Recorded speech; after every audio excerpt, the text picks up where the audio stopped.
Here are today's top stories and why they matter. Veteran Ugandan opposition figure Dr. Kizza Besigye is reportedly critically ill in prison, raising serious concerns about his health and safety and prompting renewed calls for his release.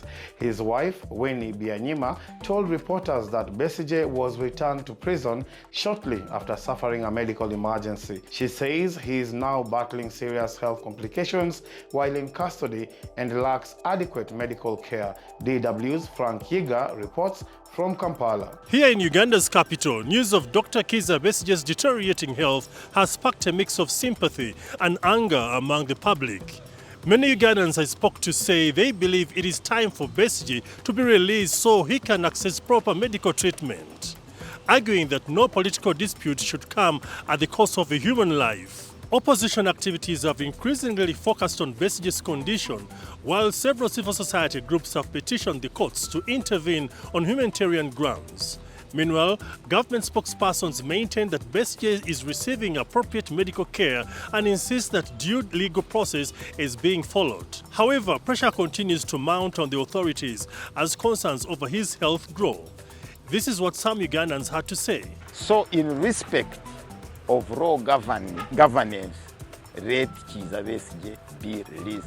And in recognition of his contribution to the liberation struggle. The elections are over, but the people who arrested Dr. Kizza Besigye know better than us who are outside here. However, in humanitarian grounds, if somebody is sick, he is supposed to attend medical attention. He's supposed to, his doctor should be allowed to see him, to treat him wherever he is, so that he gets good health and attend to court. Otherwise, if somebody is deteriorating and dies, then nobody can go to court. So we urge you that they give him a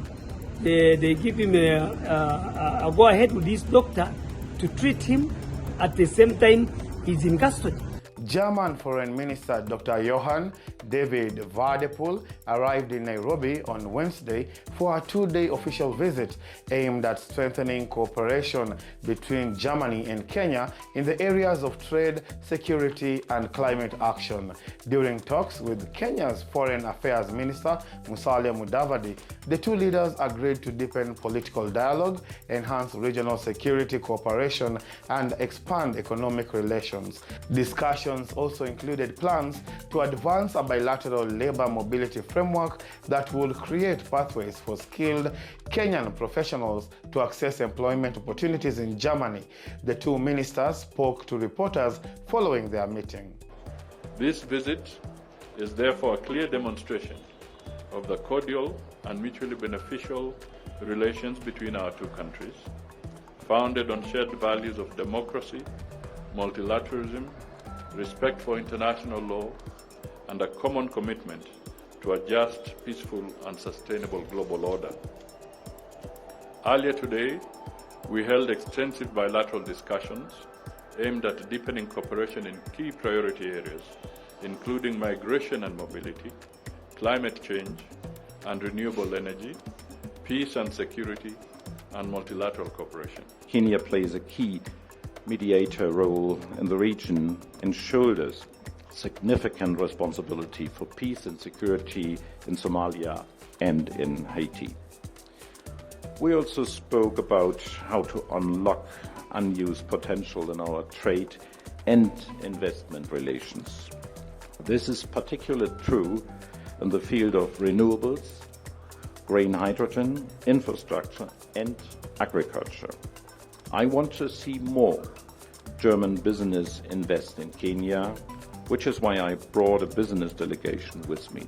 World leaders, business figures, and leading thinkers have convened in Davos, Switzerland for the annual World Economic Forum, which opens this week against a backdrop of escalating geopolitical tensions and the debate over global economic policy.